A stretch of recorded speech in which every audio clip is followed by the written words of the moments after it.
Hi everybody, my name is Victoria and today I'm bringing you a video with all of my fantasy series that I either own the first one or I have maybe several of them in the series that are to be read. I am very good at collecting books and not having the time to read them, as I'm sure a lot of people can relate to, and therefore I have a total of 14 series to talk about. The first one I'll talk about is actually one I've already read the first book, but it was many years ago and I need to reread it if I want to continue with the series. And it's actually a series that you can see in all of my videos and I haven't read it yet. But that is the Wheel of Time series. The first book is The Eye of the World by Robert Jordan. I have read The Eye of the World, so I have one under my belt. However, it was a million years ago. I don't remember a lot of details.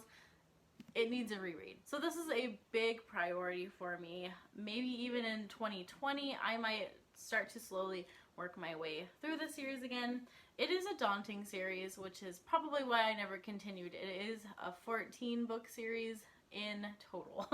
So that's pretty large and it's quite an undertaking, and there's always other books to get to, and this has just taken a back burner, and it's very sad that it has, but it won't for much longer, I think. This is a legendary series. It's a fantasy series that is really a staple, or a lot of people consider it to be a staple in the fantasy world. So definitely going to try to get to this before I die. And as you can see, I also own the first, oh, excuse me, Mr. Teddy Bear.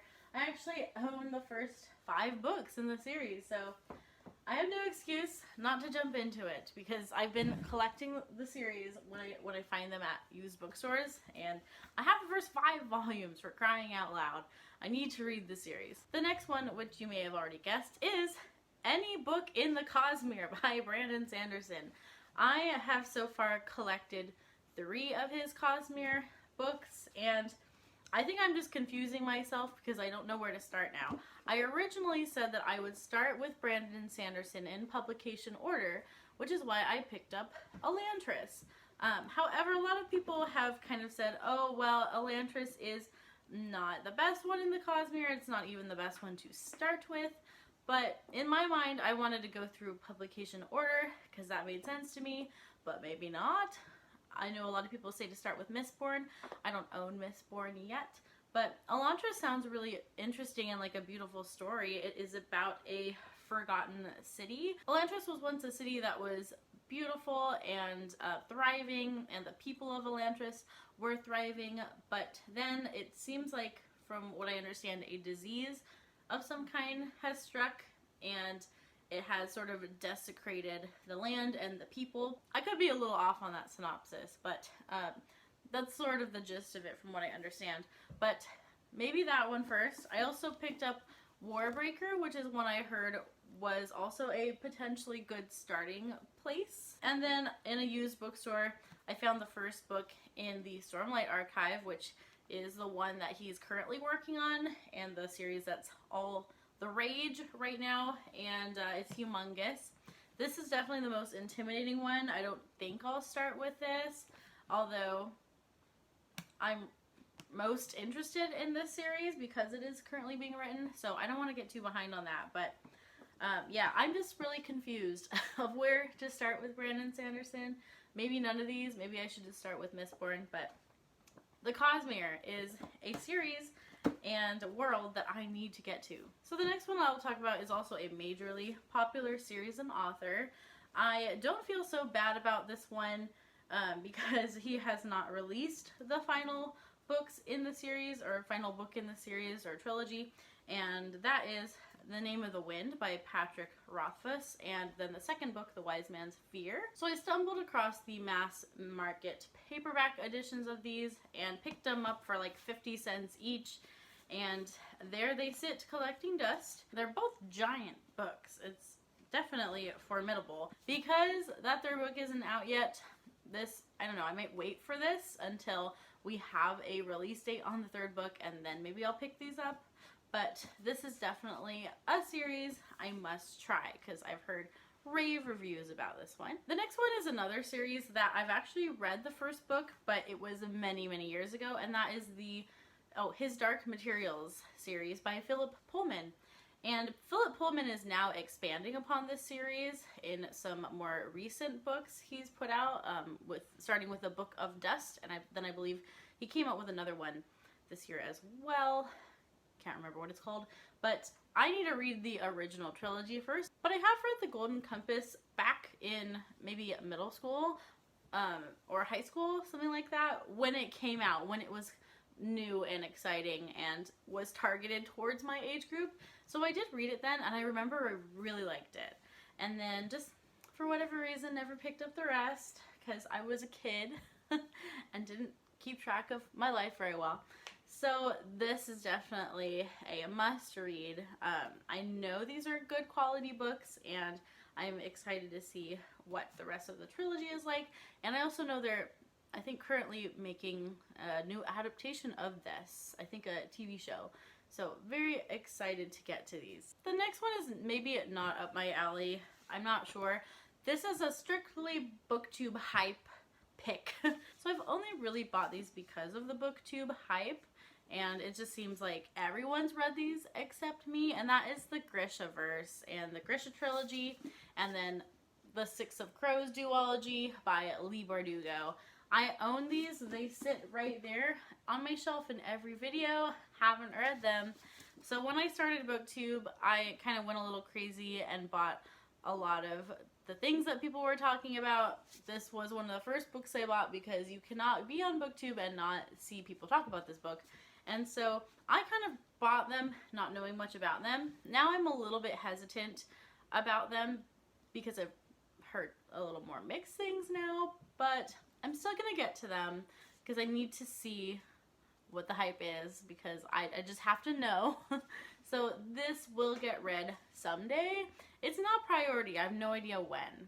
I'm much more interested in reading The Wheel of Time or Brandon Sanderson before I would read these ones, but there they are and there they will be. The next one I have to talk about, I actually own the complete trilogy, and that is the, what is this? What do we call this? It has Space Trilogy by C.S. Lewis, and I do own all three of them, and I really like these paperback editions. I think they're really pretty, but C.S. Lewis is one of my favorite authors. I've read quite a bit of his literature, both fiction and nonfiction, and he is maybe in my top like 5 favorite authors of all time. And when I learned about this, I was really surprised that I hadn't heard more people talk about it, but I think I saw Summer Dawn recently read these, or fairly recently, like last year I think she read them, and she had great things to say about them. So very excited about this, obviously. I'm excited about all the books that I have here, but this one especially because I love C.S. Lewis so much. And so the first book in that series is called Out of the Silent Planet, and then we have Perelandra, which has a cool cover with dragons and creatures on it, and then we have That Hideous Strength, which is quite a bit longer than the other ones, which is kind of a surprise. The first 2 are pretty short, and the third one's a little bit more of a chunker. So if you've read this series, I'd be curious to know your thoughts. I haven't seen a lot of people talk about this series from C.S. Lewis. In this series, we follow a character named Dr. Ransom, and he is abducted by a megalomaniac. Oh, that's a hard word to say. Maniacal. Okay, wait. We're gonna figure this out. Megalomaniacal. Wow. Physicist. Okay, so he's abducted by a physicist. Why didn't we just say that in the first place? And his accomplice, and taken via spaceship to the red planet of Malacandra. So this sounds a little bit like a sci-fi series. Maybe this is a sci-fi series and not so much a fantasy series. I could be very wrong about that. The next fantasy series I'm interested in picking up is anything by Jim Butcher, really, but I own this, which is the first book in the Codex Alera series. I don't remember how many books are in this series. I want to say it's quite a few. But this is an author that I see Elle from Elliot Brooks talk a lot about, and I really enjoy her videos and her book taste. So again, found this at a used bookstore. That's how I get most of my books. Picked it up on a whim, and it sounds like this one is about the people of Alera, and for 1,000 years they have united against the aggressive and threatening races that inhabit the world. Using their unique bond with the Furies, elementals of earth, air, fire, water, wood, and metal. But in the remote Calderon Valley, the boy Tavi struggles with his lack of fury crafting. So it sounds like in this book we can use the elements fire, water, metal as tools in our magic system in some way, which sounds really cool. And so we follow a 15-year-old boy. I'm not sure if this is young adult or if it is adult. Might be adult, but we just follow a 15-year-old. I don't know.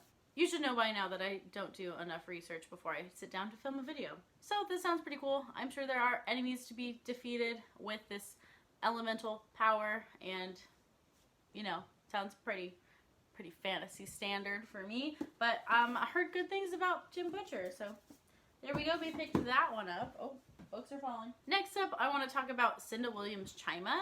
And this may or may not be one of the strongest series of Cinda Williams' Chima, but I've seen Reagan from Peru's Project really enjoy her books, and again, I really like Reagan's taste in books, and so I found this at my used bookstore and picked it up. It's book 1 in the Lunar Chronicles, a young adult series, I believe, about a 16-year-old Jack, and he lives in Ohio, which is an exotic place to start a fantasy novel. And this high schooler has a medicine he has to take because he has a thick scar above his heart. And one day he skips his medicine, and then suddenly, when he skips his medicine, he is stronger and fiercer and more confident than ever before.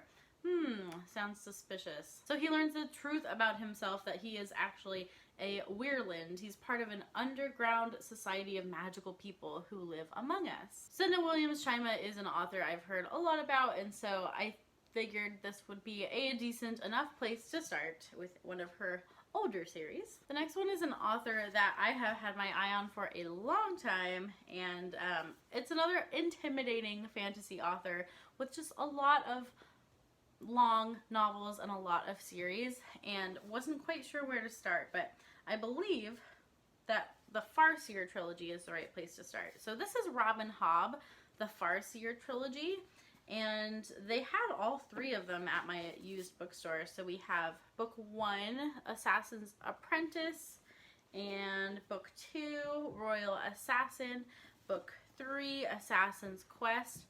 And I just want to talk about the cheesy covers for a second, because I don't hate cheesy covers for fantasy novels.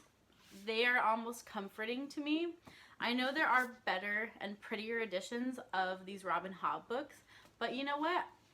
I don't know. There's something about a good cheesy cover that I like. I don't know why. Let me know if you're on my same team here. Cheesy covers for the win. This series follows young Fitz, and he is the bastard son of a noble Prince Chivalry, raised in the shadow of the royal court by his father's gruff stableman. He is treated as an outcast by all the royalty except the devious King Shrewd, who has him secretly tutored in the arts of the assassin. For in Fitz's blood runs the magic skill and the darker knowledge of a child raised with the stable hounds and rejected by his family. As barbarous raiders ravage the coasts, Fitz is growing to manhood. Soon he will face his first dangerous, soul-shattering mission, and though some regard him as a threat to the throne, he may just be the key to the survival of the kingdom.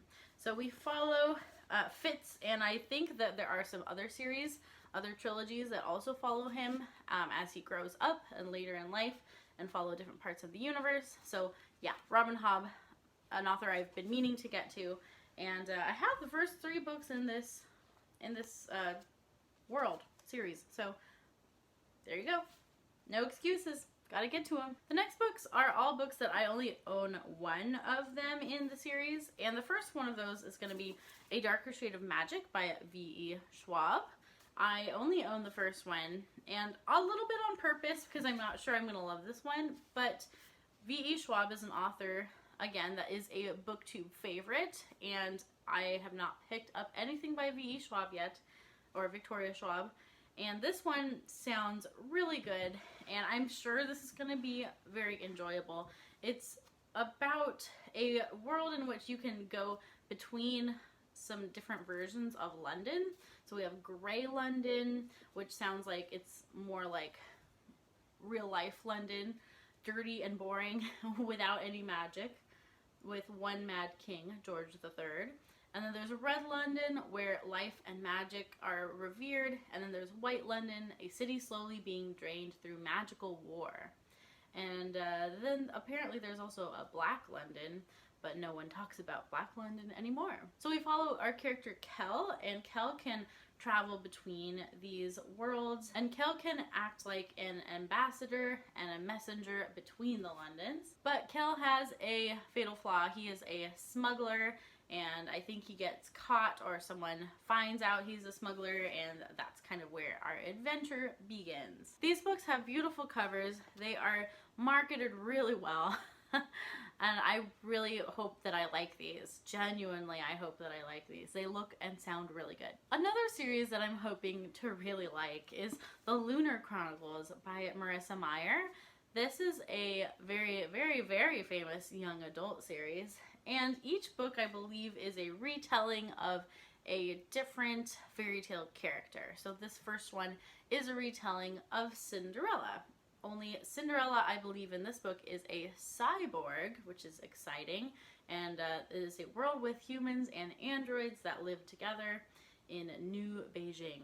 This sounds really colorful and interesting. I've heard mixed things about, as the series goes on, that it's not as good as the beginning, but a lot of people are really like Cinder, the first book, so hoping that I'd like it as well. This next book I picked up just on a whim. It was on Book Outlet for really cheap, and it's an author that I've heard good things about, and I really kind of missed the boat on, although I feel like I've read a book by this author. This is Tamara Pierce. Somewhere in my past, I know I've read a book by Tamara Pierce, but I cannot figure out which book it was. I think in my childhood, I read something Tamara Pierce. Can't figure out what it is. But this is Wild Magic. This is the first book in a middle grade series. And this is about 13-year-old Dane. And she has a special connection with animals. And she has really a magical ability to relate to animals. And maybe, she can speak to animals. She can make animals obey her, but then she meets some creatures that are not so friendly, and they're called the Immortals, and they have been imprisoned in the divine realms for the past 400 years, and now someone has broken the barrier, and it's up to Dane and her friends to defend their world from an immortal attack. There are 4 books in this series, and I've heard great things about Tamara Pierce. Looking forward to getting to this one. Maybe for middle grade March. That would be a good time to pick this up. The next book is one that I have only heard amazing things about, and that is the first book in the Broken Earth trilogy? Trilogy, I want to say. This is an award-winning series and novel. The whole trilogy won 3 consecutive Hugo Awards for Best Sci-Fi Novel. So, yeah. This is going to be good, I'm sure. I have no doubt whatsoever that this is good. I think this is a bit of a apocalyptic or post-apocalyptic world. It's the back I'll just share with you. This is the way the world ends for the last time. It starts with a great red rift across the heart of the world's sole continent, spewing ash that blots the sun. It starts with death, with a murdered son and a missing daughter. It starts with betrayal and long dormant wounds rising up to fester. This is the stillness, a land familiar with catastrophe, where the power of the earth is wielded as a weapon, and where there is no mercy. My expectations for this book are through the roof, and so a little worried about that, but I expect this to be really, really amazing. The last one I'll talk about is one I don't see talked about very much in this Booktube community, and that is the series by Jacqueline Carey, Kushiel's Dart. Now, this is maybe a wild card, because I understand that there are some steamy, sexy scenes that are a little bit explicit in this book, but I've also heard it is a very, very great series, and it caught my eye. I thought I would try it. It's huge. It's really long, with very, very small font. I only saw this first book. I don't know what edition this is. Oh, it's a Tor edition, but it's a different Tor edition than I'm used to seeing. There's another cover also, I think, by Tor, but I don't know if I can even find the rest of the series in this edition. But this book is about a courtesan. She's basically a prostitute in a kingdom, and so thus the sexy scenes. But in a kingdom born of angels, Phaedra is an anguisette, cursed or blessed to find pleasure in pain. Sold to the court of night-blooming flowers, her fate as a beautiful but anonymous courtesan was sealed. Her bond was purchased by the nobleman Anafiel Delane, who recognized the scarlet mote in Phaedra's eye as the rare mark of one touched by a powerful deity. And so I want to say she has some sort of power or something. And through her work as a courtesan in the kingdom, she uncovers a conspiracy and gets wrapped up in that. And I think that's where our story begins. This has some spin-off series where the same story is told from a different character's perspective. And I think recently Jacqueline Carey also announced that she's working on another one from another character's perspective in the same story. So, I don't know, might be interesting. I've seen very mixed things about this series and this book. I do not know if it's going to be for me. I don't tend to enjoy a lot of explicit scenes in my books. However, if the story is good enough, I will deal with it. Alright, there you have it. There are many more series that I would like to get to, but those are fantasy series that I own currently, and so they are sort of priority to get through before I buy anything else. Well, with the exception of Brandon Sanderson, I might buy Mistborn as a starting place before I read The Way of Kings. I don't know, people. It's all very confusing. There's a lot of books in the world to read, you know. Let me know down in the comments if you've read any of these series, if you have any advice for me, as my mind just explodes with how much I have to get through in my very short life. I hope you're all having a great day wherever you are, and keep reading great books, and I'll see you next time. Bye-bye.